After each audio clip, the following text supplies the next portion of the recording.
Cuando quieras, Oscar. Muchas gracias. Buenos días a todos. Gracias por venir, de verdad, un sábado a las 10 de la mañana aquí. Hay que tener ganas. Eh, bueno, sí, vamos a hablar de la cadena de bloques, que es efectivamente está relacionada con Bitcoin, pero sabéis que no es exactamente lo mismo. ¿Cuántos de vosotros saben lo que es la cadena de bloques de Bitcoin? Vale.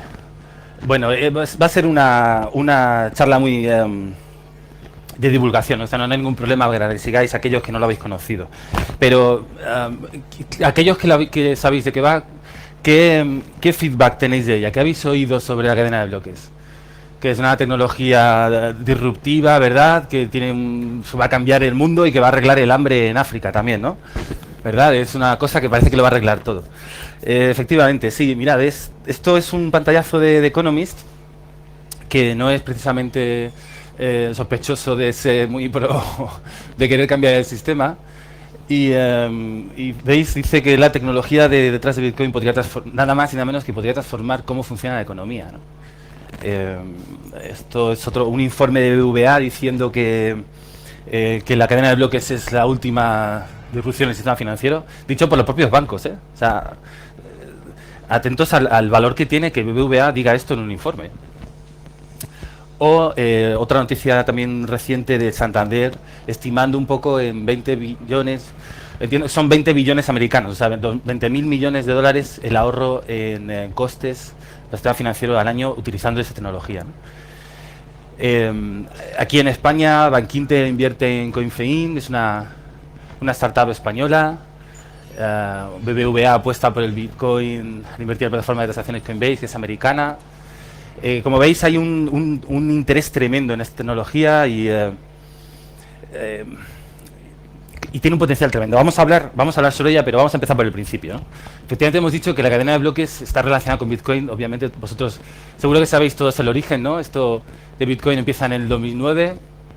Un tal Satoshi Nakamoto, alguien en el 2009, obviamente es un seudónimo, alguien publica un artículo, un paper en un foro ahí solitario y que no recibe demasiada atención al principio, ¿no? Y que decía que había resuelto un problema que estaba abierto en la comunidad criptográfica de los años 80, ¿vale? Con el dinero digital. Ese es el paper. No, en el mundo académico no se le hizo demasiado caso, la verdad, al principio, pero luego digo, coño, este tío, ¿no? Parece que realmente ha resuelto el problema. ¿Sabéis que Bitcoin es una moneda digital?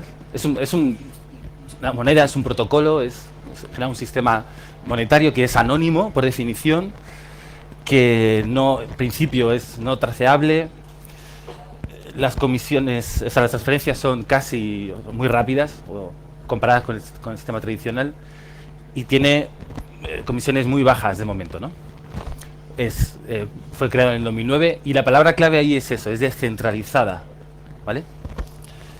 Que es el primer sistema de dinero digital que realmente resolvió el problema, ¿no? Bitcoin tuvo y tiene el origen que tuvo, eso no se puede negar, ¿no? Esto es todos supongo que conocéis Silk Road, lo que fue Silk Road, ¿no? Fue un mercado en el que esto es un pantallazo real de cuando estaba abierto. Yo creo que no hay nada legal ahí, o sea, probable que no se traficara con nada que fuera legal, y acabó de esta manera, ¿vale? El FBI cerró Silk Road y sí, así sigue. Pero Bitcoin hoy en día se utiliza por fin ya para cosas serias, ¿no? Se puede comprar casi de todo.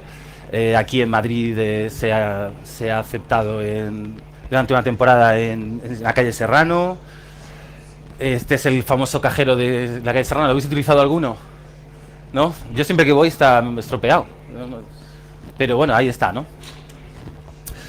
Este es el origen, todo es Bitcoin. Pero yo he venido a hablar de mi libro, que es la cadena de bloques. Os he dicho que vamos a hablar de la cadena de bloques, que es básicamente es un trozo, es una porción del sistema de Bitcoin, ¿vale?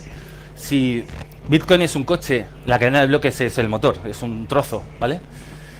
Bitcoin en general podríamos considerar que es un protocolo, tiene elementos, son las direcciones de Bitcoin, ¿vale? Identificadores de los usuarios, las pruebas de trabajo, es un artefacto criptográfico que se utiliza para demostrar que hemos hecho un cierto trabajo, ¿vale? Hemos gastado capacidad computacional, y luego tiene la cadena de bloques, ¿vale? Este trozo de aquí. Entonces, la cadena de bloques en realidad es muy sencillo. No es más que un registro de datos distribuido a lo largo del mundo, que corre en todos los nodos de la red Bitcoin y que es inmutable, en el sentido de lo que entra en la cadena de bloques ya no se puede modificar, en principio, ¿vale? Vamos a ver los problemas que hay con eso, ¿vale? De la cadena de bloques es un trozo, una porción del sistema de Bitcoin. Pero ¿qué es lo que hace diferente a Bitcoin? ¿Por qué Bitcoin y la cadena de bloques han funcionado en un problema que lleva abierto tantos años, ¿no? En principio, el que no haya una autoridad central es una ventaja, porque eso implica que no hay un punto único de fallo, ¿vale? No hay corrupción, en principio. No os olvidéis que Bitcoin básicamente nació para cargarse el sistema financiero como existía, o al menos crear uno paralelo, ¿vale? O sea, por eso no deja de ser curioso que los bancos estén tan emocionados con esto ahora, ¿no? Y por tanto tampoco puede prohibirse en principio, o al menos no puede prohibirse ¿vale? O sea, todo lo que pueda prohibirse una red mundial P2P distribuida. Pero lo realmente interesante es esto, es que Bitcoin presentó el primer algoritmo de consenso distribuido. Esto es importante, ¿vale? Esto resuelve un problema que se llama el problema de los generales bizantinos, que básicamente viene a decir cómo podemos seguir computando y procesando datos en un entorno en el que sabemos que un porcentaje alto de los nodos pueden falsificar la información, pueden no volver a enviarla o mandarla mal, ¿vale? Lo que más les convenga, en el que los atacantes en general pueden utilizar la estrategia óptima para atacar el sistema, ¿vale? Y aún así que siga funcionando. Es un problema muy difícil de resolver. El Bitcoin es el primer algoritmo de consenso distribuido con participantes anónimos y un porcentaje de atacantes arbitrariamente alto que permite que la red siga funcionando correctamente, ¿vale? Ahora vamos a ver un poco de matemáticas de cómo funciona la red, ¿vale? Es una broma, tenía que haber visto la cara. La verdad, eso son tonterías de ecuaciones chorras. ¿Qué pinta tiene la cadena de bloques? Bueno, no se puede pintar, pero esto es una representación gráfica que a mí me gusta, por poner una, ¿vale? Por poder echarle un ojo. Básicamente, bueno, son las relaciones entre los bloques, queda bonito más que otra cosa, pero es una idea gráfica de qué aspecto podría tener, ¿vale? Vamos a hablar primero sobre los posibles usos, porque esta tecnología está siendo tan absolutamente demandada y se habla tanto de ella, y luego vamos a ver los problemas que tiene, ¿vale? Pues yo básicamente aquí he venido a hablaros sobre sus posibilidades y sobre algo de lo que no se suele hablar en este tipo de charlas, que es sobre los problemas y las vulnerabilidades que tiene y los inconvenientes, ¿vale? Yo soy profesor de universidad, no tengo que venderos nada, pero la tercera parte de la charla es de la que no se suele hablar, ¿vale? Bueno, ¿qué posibles usos tiene? Yo he seleccionado 3, que son los que, en mi punto de vista, más potencial o más interesantes me parecen, pero hay literalmente centenares de posibles usos, ¿vale? Los usos que yo os he traído son, que hemos llamado notarías digitales, todas las aplicaciones del sector financiero y la conexión con IoT, con Internet de las Cosas, ¿vale? Vamos a empezar con el primero. ¿Qué es esto de una notaría digital? Bueno, pues imaginad que hemos dicho que la cadena de bloques es un registro de datos distribuido. Imaginad que guardamos en ese registro simplemente, pues, la cadena de bloques utiliza, o sea, Bitcoin utiliza la cadena de bloques para guardar un registro de las transacciones que ha habido. La cadena de bloques en Bitcoin almacena todas las transacciones, entrada y salida que ha habido de la red desde el año 2009. Desde la primera que hizo Nakamoto en su momento, que está ahí guardada, hasta la que se esté haciendo en ese instante, están todas guardadas ahí. ¿Vale? Ya va por 4 gigas ya y subiendo, ¿no? Pero nada nos obliga a guardar dinero, nada nos obliga a guardar entradas y salidas. Podemos guardar cualquier otro documento, ¿no? Si en vez de guardar ese registro guardamos una hipoteca, pues hemos creado una especie de notario digital. Hemos dicho que es distribuido y que es inmutable, ¿no? Entonces, fijaos la ventaja que eso tendría. Ahorro de costes tremendo. Ya no hay un señor que nos va a cobrar 300 euros por firmar un papel o entrar por la puerta directamente, ¿no? Cualquier persona en cualquier lugar del mundo, en cualquier momento, podría verificar ese documento, ¿vale? Pues que el acceso a la cadena de bloques de blockchain en principio es libre, no hay control de acceso y el permiso es de lectura y escritura para cualquier persona. No hay posibilidad de corrupción, y en principio, porque al fin y al cabo un notario le cedemos la confianza porque sí, pero es tan corrompible como cualquier otra persona, ¿no? Por lo cual, en principio, tiene un montón de ventajas, ¿no? Hemos montado un sistema de notaría digital en un momento. Hay problemas, sin embargo, y aquí seguramente pues yo sigo ganando amigos como siempre, porque los sistemas de notaría digital, tal y como están montados ahora mismo, no funcionan, no son seguros, ¿vale? Este sistema que os cuento proporcionaría integridad a la información, pero muchos de ellos, la mayoría, hablan que aseguran la propiedad, ¿vale? Que pueden asegurar la propiedad del documento. Eso no es verdad, porque todos los sistemas que yo conozco de Stampery, Proof of Existence, hay muchísimos. Lo que guardan en la cadena de bloques es un hash del documento.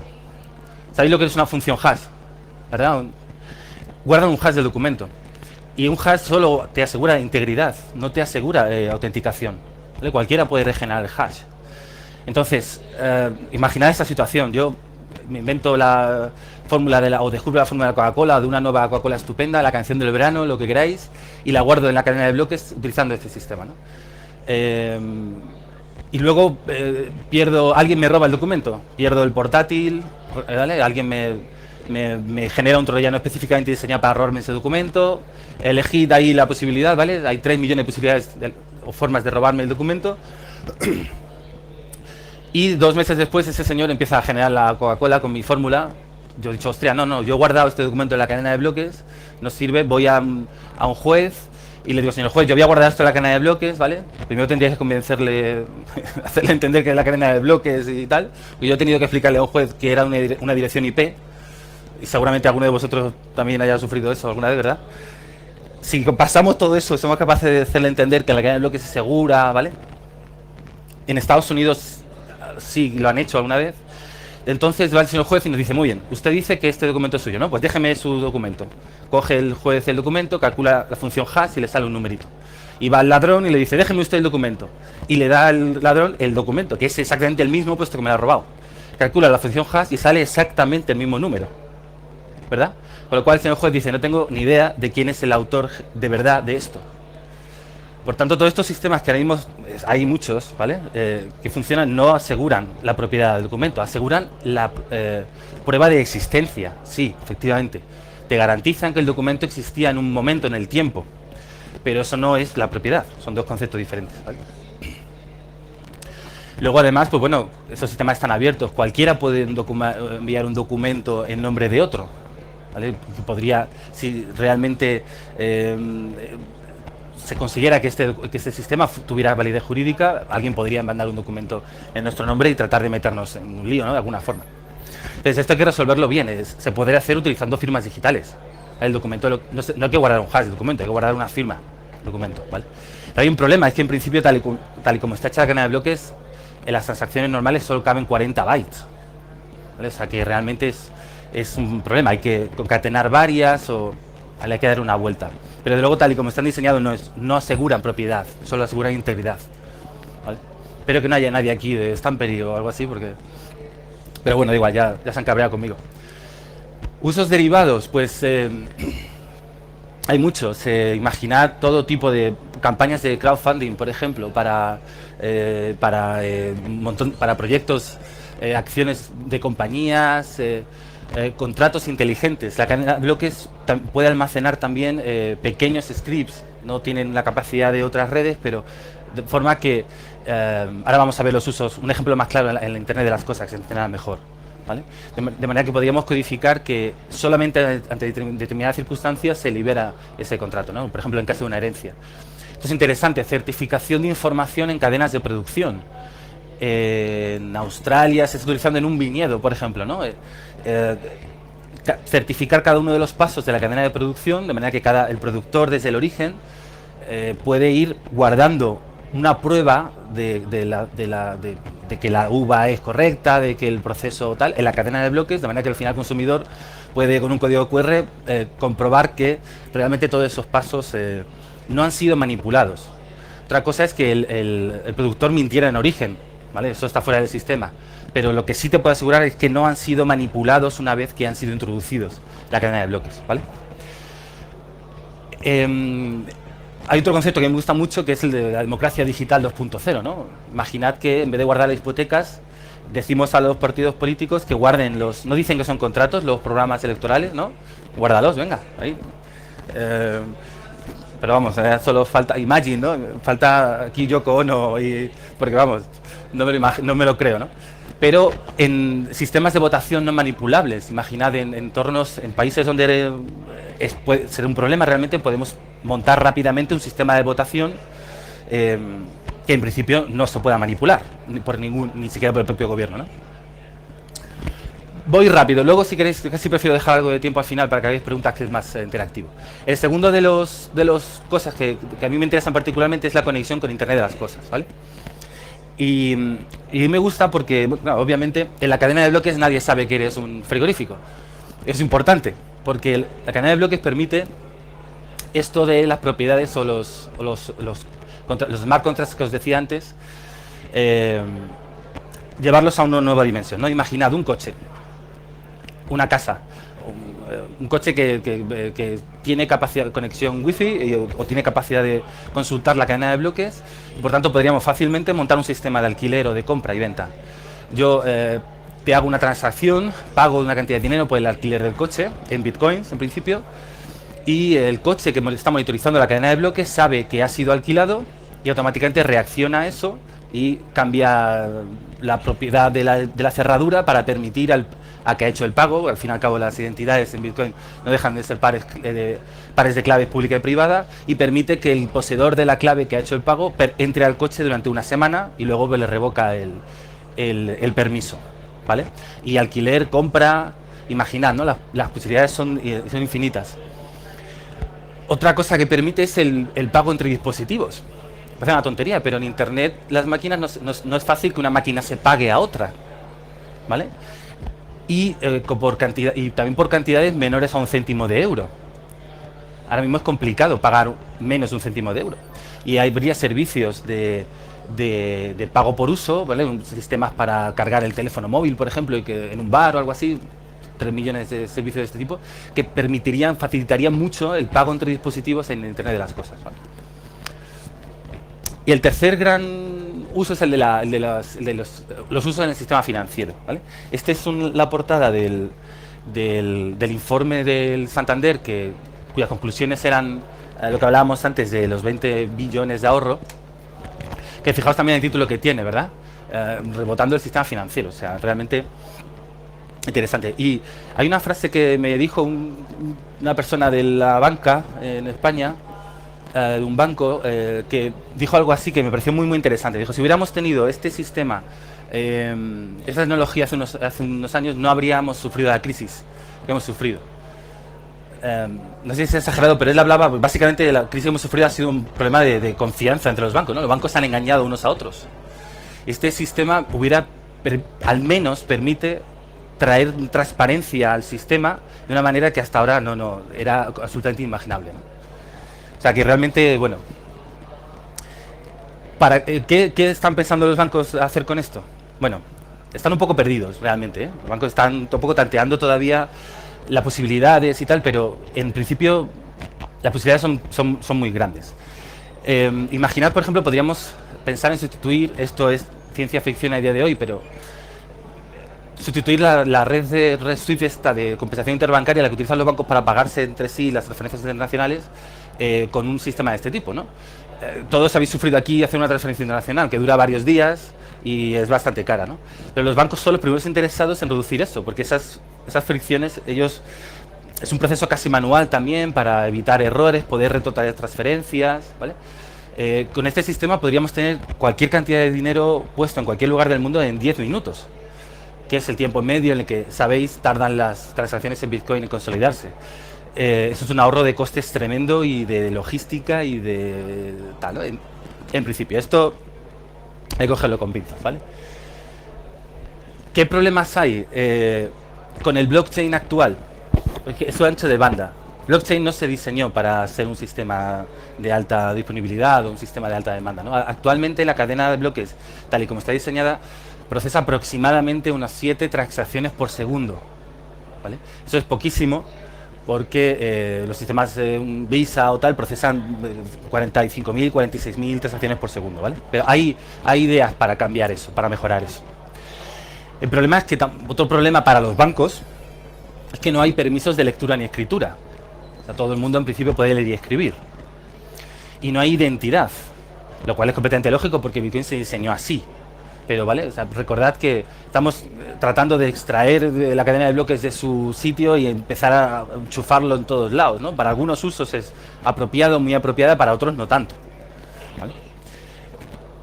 Existe, ahora vamos a verlo, el ataque del 51%, que actualmente va ya por el 25%. Ahora vamos a hablar ¿vale? Eso significa que quien controle más del 51 o del 25% de la capacidad computacional de la red puede falsificar estas transacciones. Pero esta seguridad de la que hablamos simplemente desaparece, ¿vale?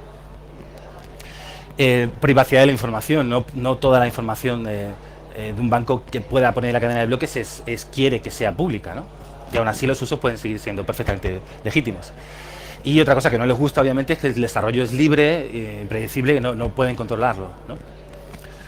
Y también, por último, una cuestión reputacional. O sea, es imposible, desde mi punto de vista, que un banco ponga transacciones al lado de un señor que está comprando Kalashnikov o lo que sea que esté comprando, ¿no? Una cuestión, por muy seguro que eso sea.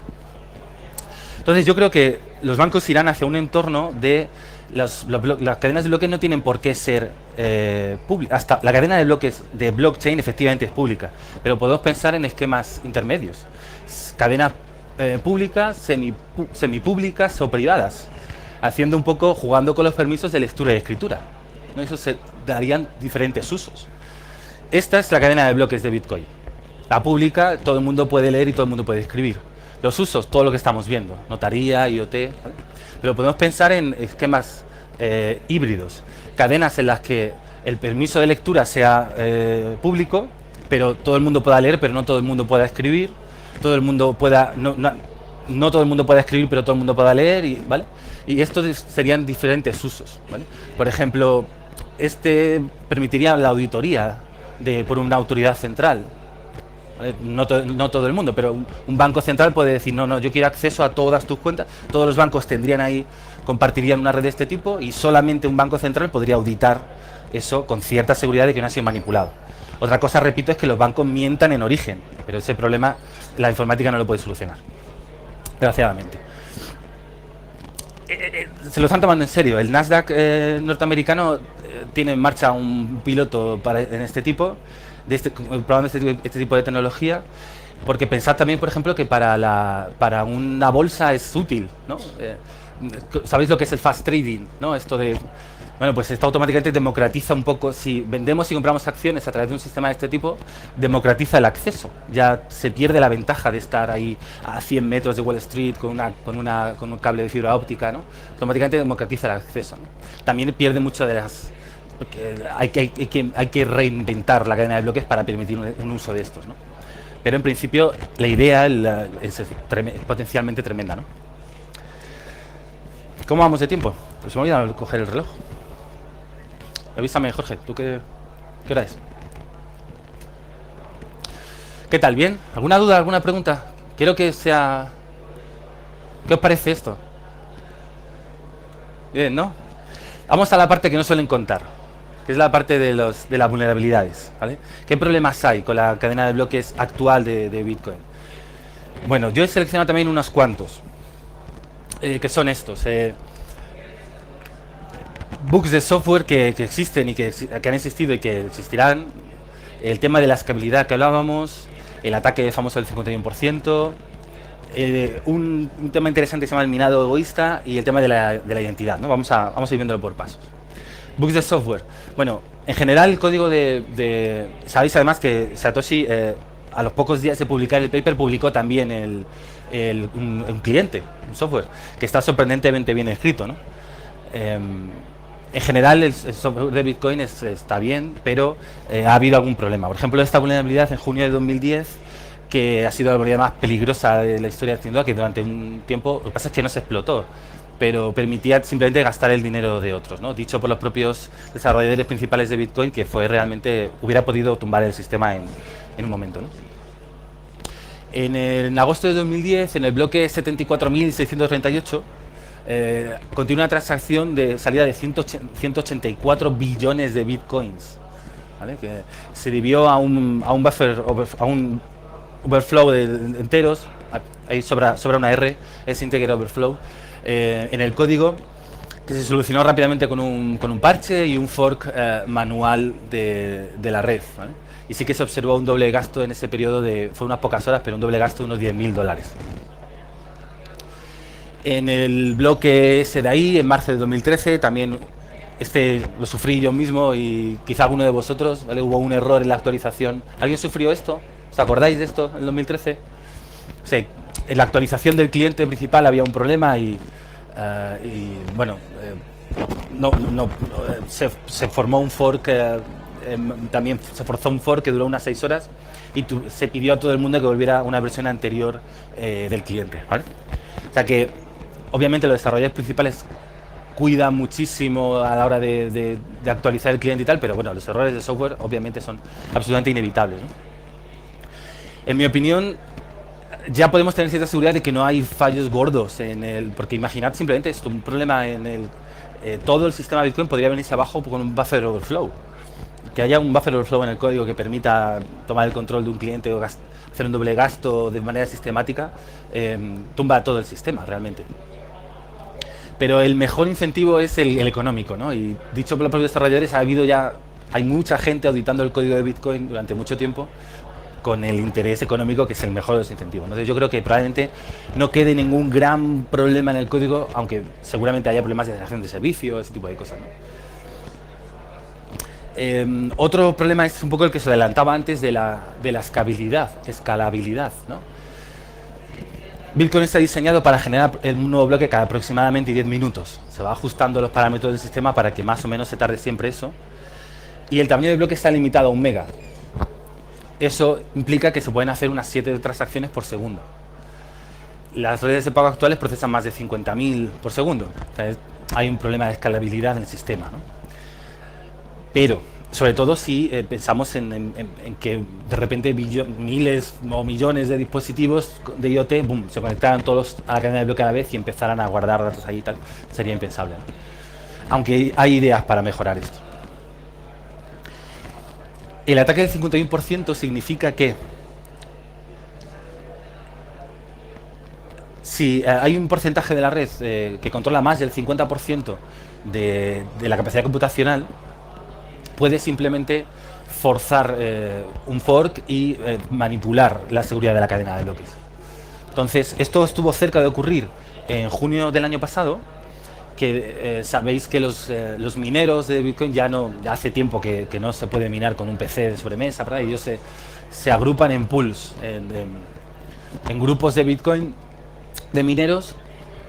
En junio del año pasado hubo una de esos pools que de forma espontánea, no era un ataque, se acercó peligrosamente a sobrepasar el 51%, ¿no?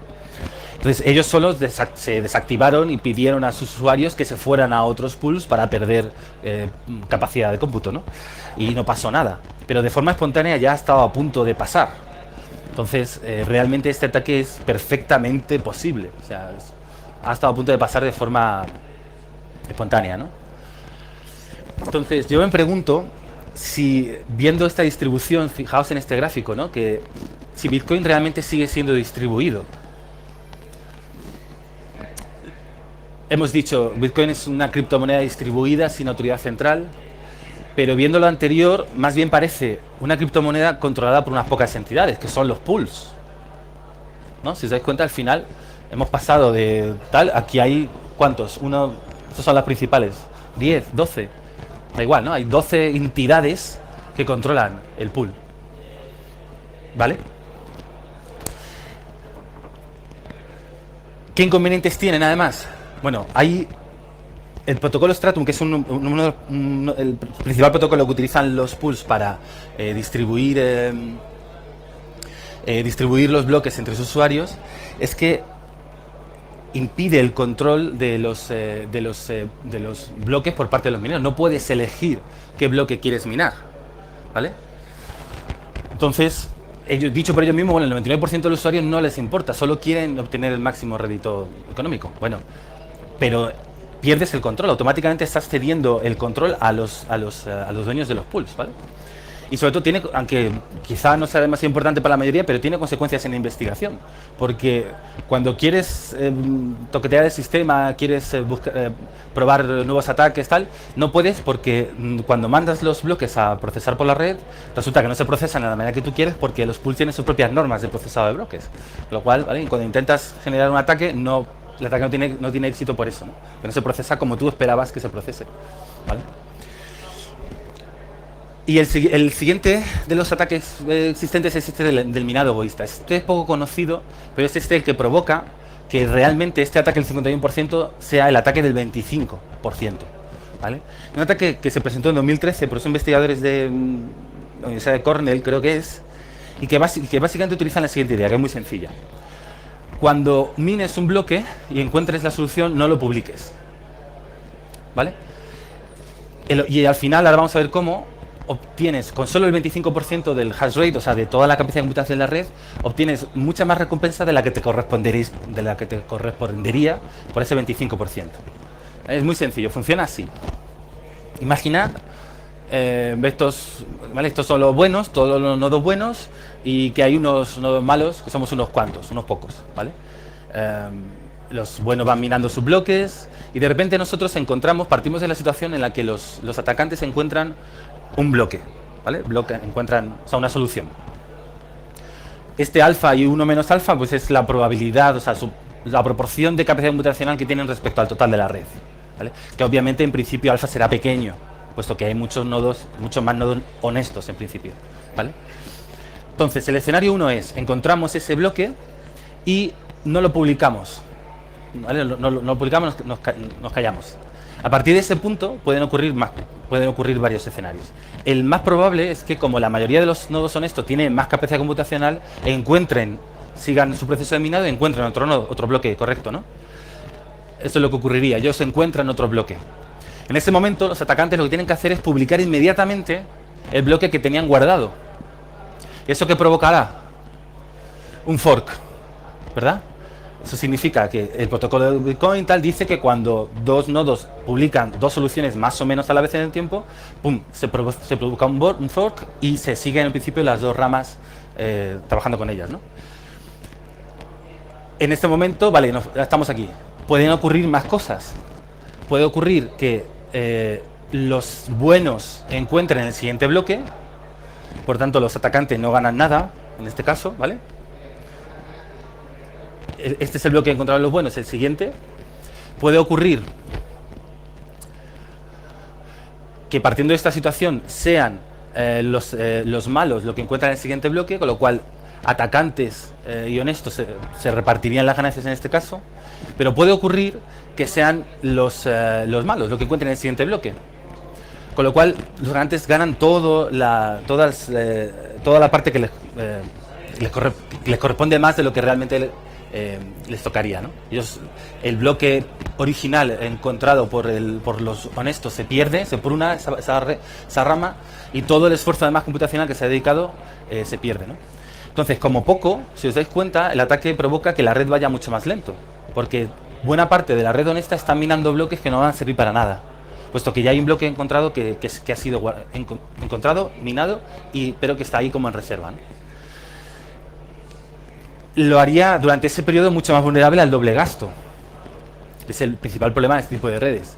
Y además, sobre todo, si esta estrategia ganara adeptos, puesto que podemos demostrar que es una estrategia super óptima, o sea, una estrategia por encima de la normal de ser honesto, o sea, la moraleja es, actuar de esta manera es mejor económicamente que ser honesto en la red Bitcoin.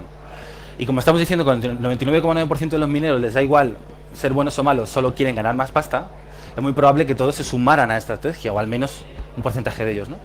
Cuando un porcentaje alto de los mineros minaran de esta forma, automáticamente tendrían el control de la red. Y la tendrían para siempre, puesto que siempre irían por delante de los honestos.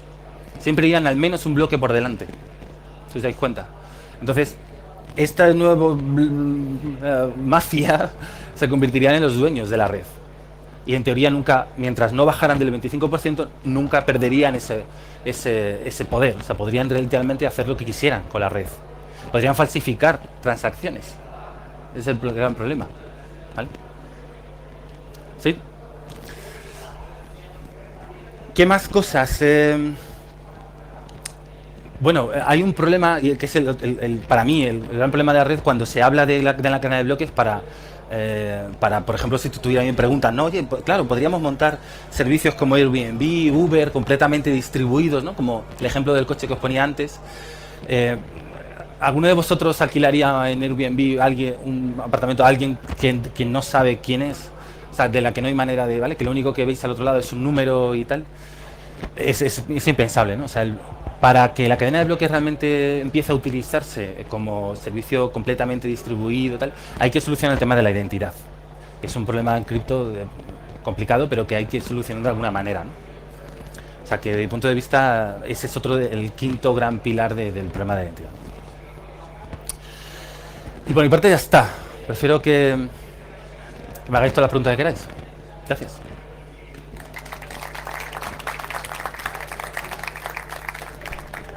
Venga.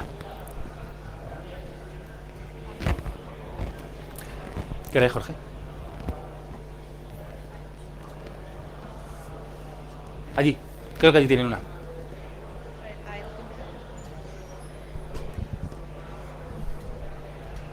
Hola, buenos días. ¿Qué tal, José? Bien.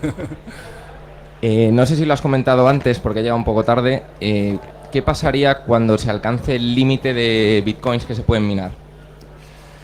¿Qué pasaría, sobre todo, me refiero a aspectos financieros, ¿no? Como plantear una alternativa al sistema financiero actual.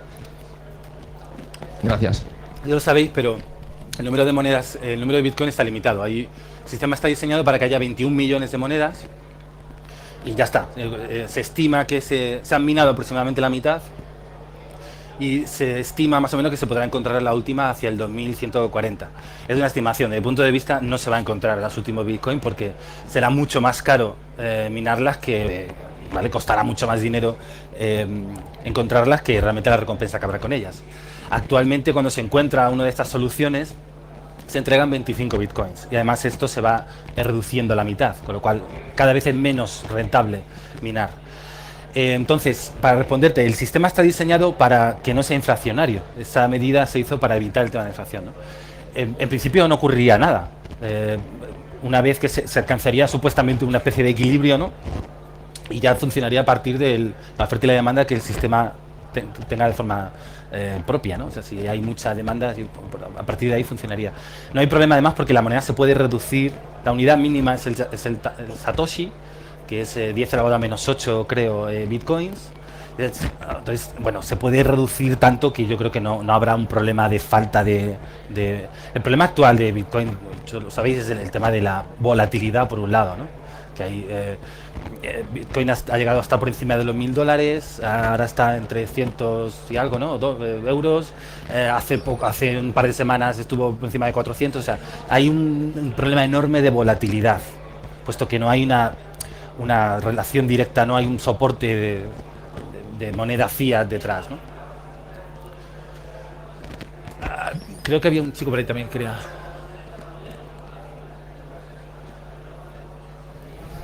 Hola, buenas. Enhorabuena por la charla, me ha parecido muy interesante. Gracias. Yo tengo una duda sobre el ataque del 25% que no entendía muy bien. O sea, si un minero no publica ese nodo validado, Sí. ¿por qué tiene más correspondencia que el nodo, o sea, que el minero que sí que es honrado? En este punto no gana todavía nada, ¿vale? Por hacer esto todavía no lo gana. Es en esta situación. Las matemáticas son complejas. Esto es un sistema que gana a la larga, ¿vale? Cuando encuentra el segundo bloque, cuando realmente gana más dinero es en esta situación. Cuando encuentra el segundo bloque, lo publica los dos. Entonces gana los fees de los dos bloques, ¿vale? Pero gana los dos, pero en el caso de que el minero bueno validara los dos, también ganaría los dos bloques. En este caso ganaría solamente el suyo, ¿vale? Esa sería la rama. La rama que se seguiría sería esta.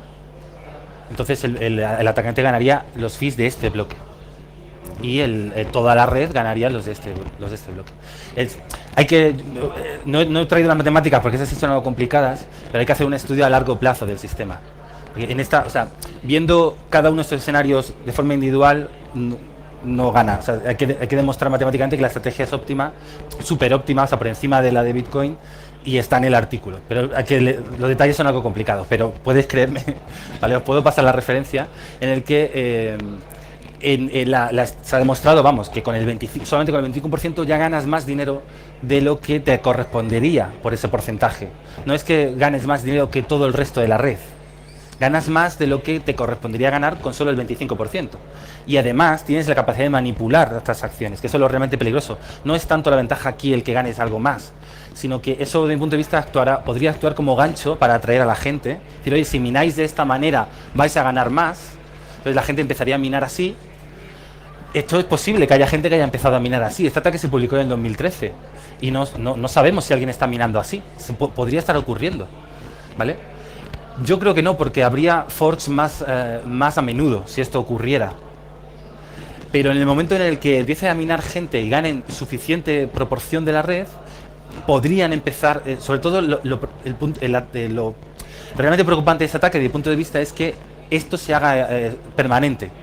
Si el 25% de la red empieza a minar así, esta ventaja de esos dos bloques se haría permanente. Siempre irían por delante, porque cuando la red encontrara uno, ellos publicarían el anterior.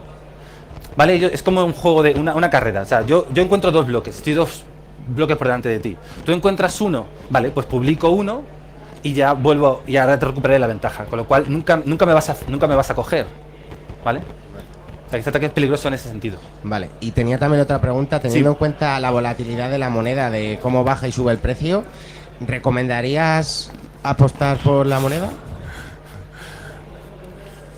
Mira, sinceramente no lo sé. Yo tengo Bitcoin, probablemente muchos de vosotros aquí tengan, pero es difícil.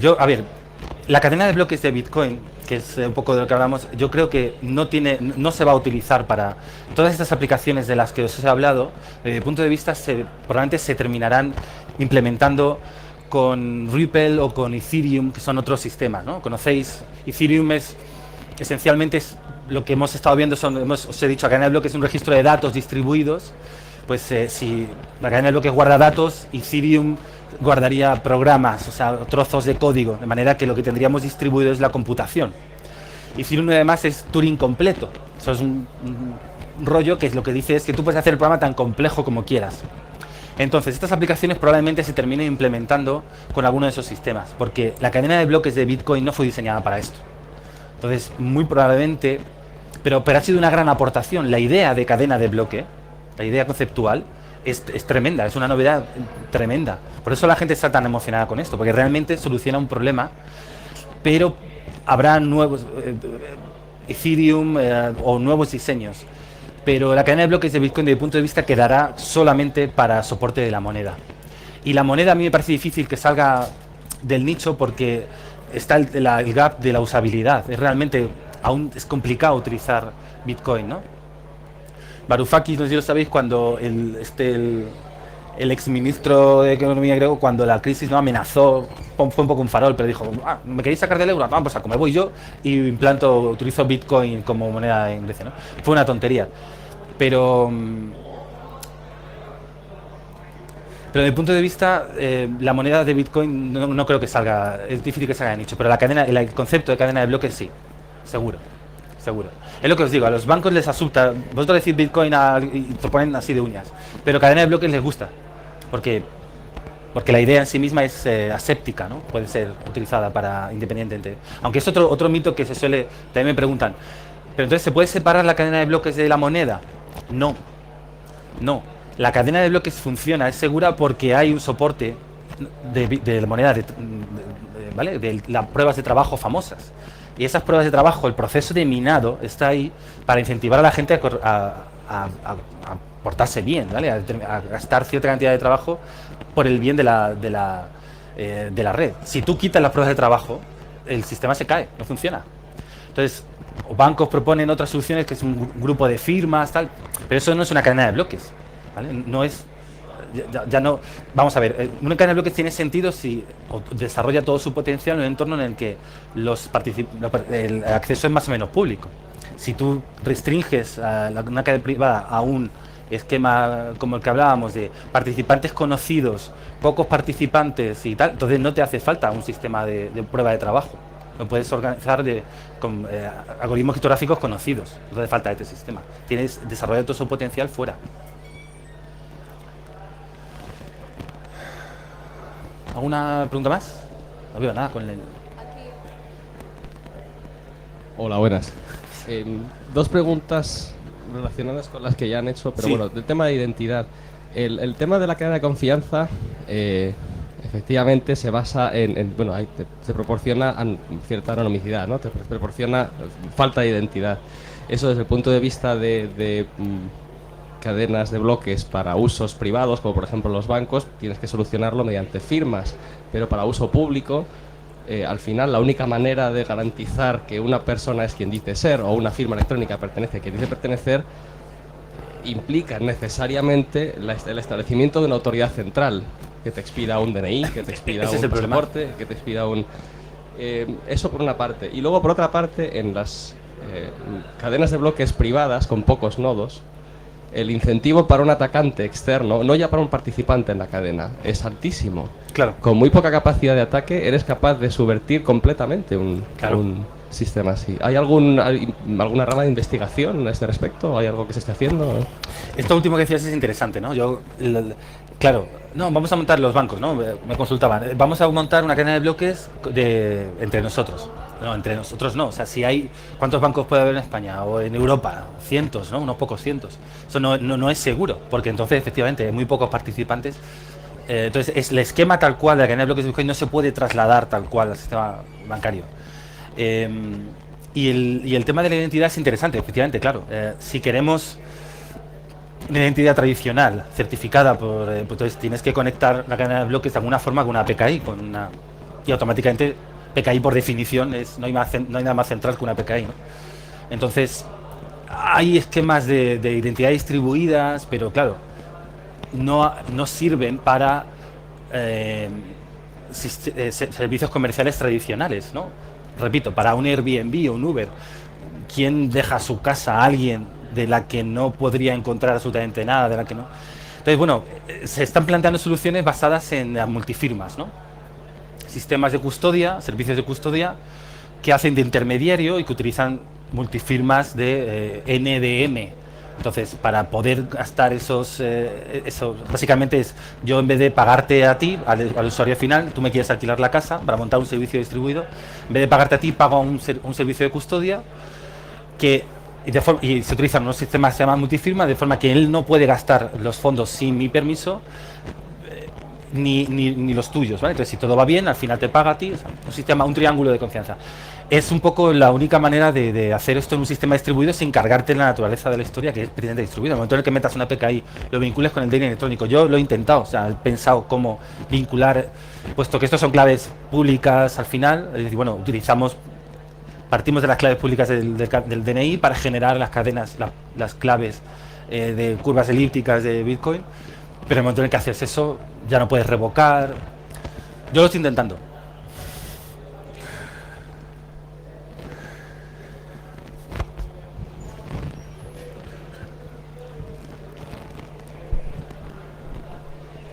Sobre la trazabilidad, en las primeras diapositivas ponías que la blockchain o Bitcoin no era traceable cuando todas las transacciones están en la red y se pueden ver en todo momento. Una cosa es que no sea anónima y otra cosa es que se pueda tracear. Exacto, sí. No está bien explicado. Traceable en el sentido que no puedes llevarlo hasta una identidad física. Sí, efectivamente, claro. De hecho, no hay nada más, en ese sentido, completamente traceable, ¿no? Sí, claro. Quizá no estaba bien explicado. No es identificable, o no sé cuál sería la palabra. Tampoco es anónimo del todo. Hay algún trabajo interesante sobre...